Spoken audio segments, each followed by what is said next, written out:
Hello and welcome to Organic Edible Garden. Now's the time to focus on root crops, and today we're going to plant out our chitted potatoes and a potted kumara.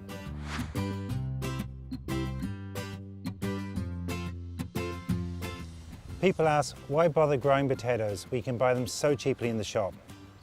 Firstly, your homegrown potatoes always taste better. Secondly, the crops are usually sprayed, which goes back into the tuber.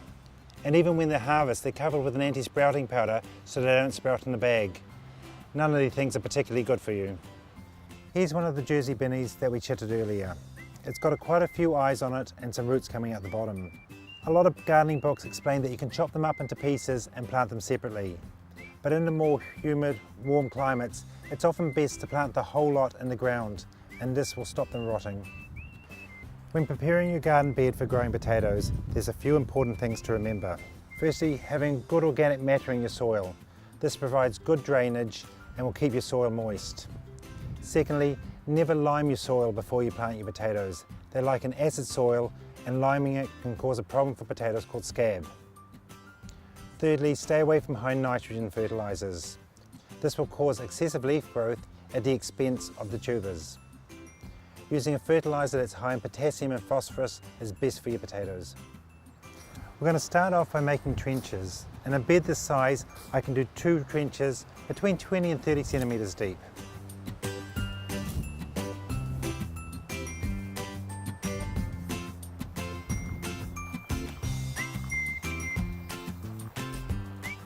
When planting potatoes, I like to use comfrey leaves. They're really high in potassium and phosphorus, and they can often double your crop. If you haven't got comfrey leaves, a good comfrey liquid will also do the trick.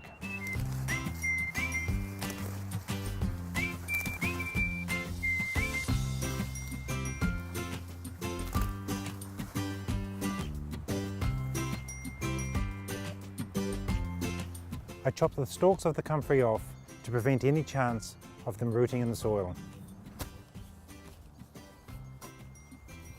And then I can liberally sprinkle the comfrey leaves in the trench and plant the potatoes on top.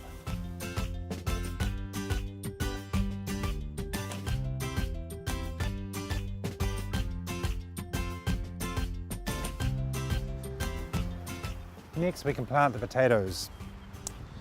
We're going to stick them eyes up, about 30 centimeters apart.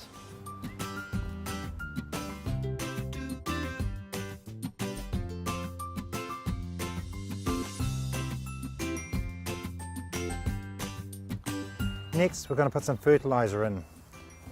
We'll sprinkle it over the top of the potatoes. This is my favourite fertilizer. It's volcanic rock, which is high in phosphorus and potassium and low in nitrogen. The next thing we can do now is we can put soil back into the trench. We want to cover it to the top of the eyes. As the potatoes grow, you can keep mounting it up so the green material keeps getting covered. 80% of all the potatoes are grown above the tubers, so the more you mount it up, the more potatoes you're going to get.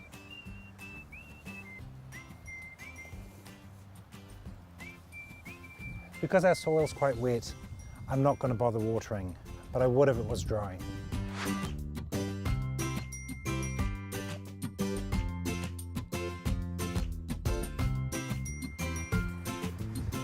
Even though they're completely different families, kumara and potatoes have a similar nutrient requirement. The difference is kumara like it hotter and are subtropical, so they should be planted earlier than now. Also, drainage is essential. That's why they do so well in the sandy, loamy soils of Dargaville.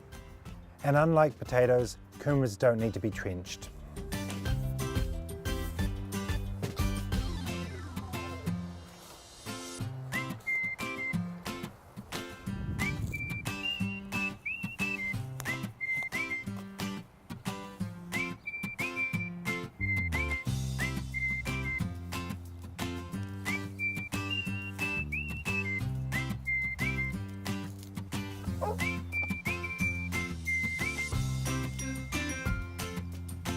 We're planting these kumaras about 50 centimeters apart.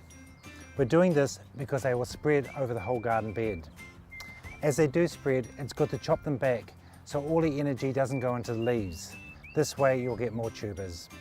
Remember, when chopping back the leaves, they're also edible and you can use them in stir fries or steamed. We're going to finish it off by giving them some of our rock dust, because these kumaras are going to be in the ground probably until mid-February, early March. The great thing about the kumara is, once they're in the ground, they're virtually maintenance free and they store really well.